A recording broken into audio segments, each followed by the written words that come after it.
বিয়ের দামি শাড়ি টোটোতে ফেলে পালিয়েছিলেন যুগল। 2 সপ্তাহ ধরে শাড়ি নিয়ে হন্যে হয়ে ঘুরলেন টোটো চালক হাবিল। মেদিনীপুরে টোটোর অন্যরকম ভালো দিক এলো সামনে।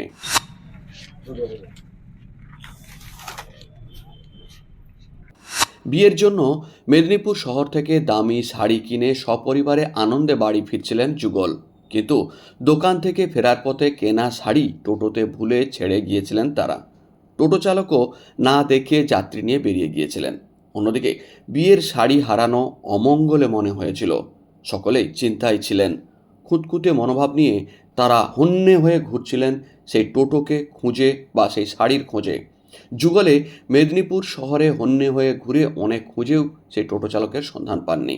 আবার টোটো চালকও সেই গাড়িতে ফেলে যাওয়া জিনিসের মালিকের হাতে জিনিস ফেরাতে যাত্রী নামানোর স্থানে বহুবার ঘুরেছেন, সন্ধান পাননি প্রকৃত মালিকের। 2 সপ্তাহ পরে মুশকিল আসান করল টোটো ইউনিয়ন। দুজনেই একত্রিত ইউনিয়ন অফিসে। ইউনিয়ন নেতা বুদ্ধ মহাপাত্র মুশকিল আসান করে মালিকের হাতে ফিরিয়ে দিলেন সেই শাড়ি। সেই সাথে সৎ টোটো চালক শেখ হাবিলকে সম্মানিত করলেন ফুল দিয়ে। জানা গিয়েছে, বিনপুরের কাঁকো এলাকার তরুণীর সাথে গড়বেতার যুবক সৌমেন নন্দীর বিয়ের তোড়জোড় চলছিল। জানুয়ারিতেই বিয়ে। পরিবারের সকলের সাথে দুজনেই বিয়ের বেনারসি কিনতে হাজির হয়েছিলেন মেদিনীপুর শহরে। গত 5ই ডিসেম্বর সেই শাড়ি কিনে কেরানীতলা থেকে বড়বাজারে যাচ্ছিলেন টোটোতে করে। বড়বাজারে নেমে গেলেও টোটোতে রেখে গিয়েছিলেন ভুল করে সেই শাড়ির প্যাকেট। টোটো চালকও না দেখে সেই শাড়ি রাখা অবস্থাতেই টোটোতে করে অন্য যাত্রী তুলে বেরিয়ে গিয়েছিলেন। কিন্তু পরে অনেকটা দূরে গিয়ে যাত্রীদের কাছে জানতে পারেন টোটোতে আগের যাত্রীরা তাদের শাড়ির ব্যাগ ফেলে গিয়েছে। তারপরেই দ্রুত সেই শাড়ি নিয়ে টোটো চালক হাবিল পুনরায় ফিরে আসেন বড়বাজারে যাত্রী নামানোর স্থানে, কিন্তু সেখানে আর দেখতে পাননি আগের যাত্রীদের। বড়বাজারে দীর্ঘক্ষণ খোঁজার পরে না পেয়ে ফিরে যান বাড়িতে। বাড়িতে নিয়ে গিয়েও অস্বস্তিতে ছিলেন সেই শাড়ি নিয়ে। দামি বেনারসি শাড়ি কে কি করবে তা নিয়ে চিন্তায় ছিলেন, এবং যার হারালো তার ক্ষেত্রে কোনো সমস্যা হবে কিনা এই নিয়ে চিন্তায় ছিলেন তিনি। অন্যদিকে বড়বাজারে বিভিন্ন কেনাকাটা সেরে অনেক পরে শাড়ির খোঁজ শুরু হয় সেই যুগলের। তারা বড়বাজার সহ মেদিনীপুর শহরের বিভিন্ন স্থানে সেই টোটোর খোঁজ শুরু করেন, কিন্তু সন্ধান মেলেনি। বিভিন্ন টোটো চালকের কাছে বর্ণনা দিয়ে খোঁজও করেছিলেন হারানো টোটো চালকের, তাতেও সন্ধান পাননি। অনেক পরে টোটো চালকদের কাছে পরামর্শ পেয়ে টোটো ইউনিয়নের নেতা বুদ্ধ মহাপাত্রকে ফোনে বিষয়টি জানান। ইউনিয়নের নেতা বুদ্ধ মহাপাত্র খোঁজ করার আশ্বাসও দিয়েছিলেন। বাড়িতে ফিরে গিয়েছিলেন যুগল। অপরদিকে লোকের ফেলে যাওয়া বিয়ের শাড়ির প্যাকেট সাথে নিয়ে রোজই টোটো নিয়ে বের হচ্ছিলেন টোটো চালক শেখ হাবিল। প্রতিদিনই টোটো নিয়ে বের হলে সেই শাড়ি নিয়ে ঘুরতেন, যদি মালিকের দেখা মেলে। অন্যদিকে টোটো ইউনিয়ন নেতা বুদ্ধ মহাপাত্র ততক্ষণে বিভিন্ন টোটো চালকদের মধ্যে হারানো শাড়ির বিষয়ে প্রচার শুরু করে দিয়েছিলেন। বিষয়টি কানে যায় হাবিলের। তৎক্ষণাৎ সেই শাড়ি নিয়ে গিয়ে সোজা ইউনিয়ন অফিসে হাজির হন। তা দেখেই টোটো চালক হাবিলের কাছে সব শুনে ধন্যবাদ দেন বুদ্ধ।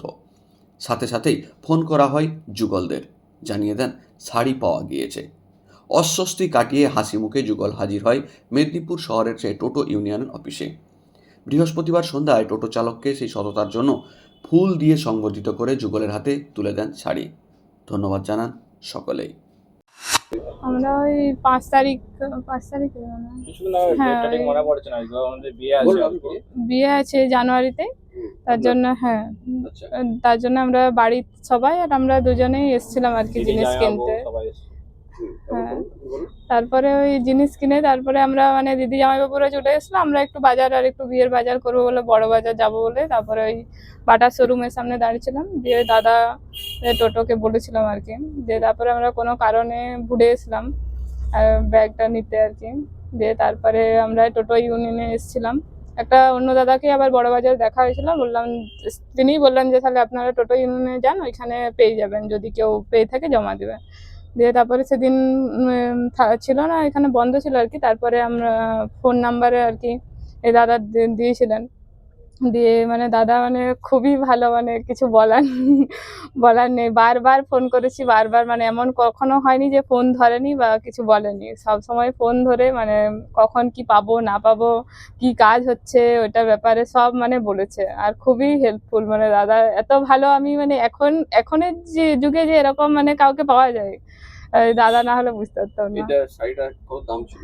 শাড়িটার দাম ছিল, ওই বেনারসি শাড়িটার দাম ছিল ওই 7,200 মতন। আর এই আর একটা এরকম শাড়ি ছিল, ওটা ওই 2,500 মতন দাম নিয়েছিল। প্রায় 10,000 টাকা হ্যাঁ, জিনিস। প্রায় 10,000 টাকার জিনিস। আচ্ছা, তো এটা হারিয়ে যাওয়াতে মন খারাপ হ্যাঁ, লাগলো? মন খারাপ হয়েছিল, বিয়ের জিনিস তো, তার জন্য একটু মন খারাপ হয়েছিল। আপনার নাম কি? আমার নাম ডালিয়া নন্দী। বাড়ি কোথায়? বাড়ি চাঁদাবিলা, ওই কাঁকো বিনপুর চাঁদাবিলা। বিনপুর চান্দাবিলা। হুম। তো বিয়েটা কবে বললেন? বিয়ে জানুয়ারিতেই, 22 তারিখে। আচ্ছা, আপনার নামটা বলুন। আমার নাম সৌমেন নন্দী, আচ্ছা। বাড়ি খড়বেতায় বাড়ি আর কি। আচ্ছা, কি করেন আপনি?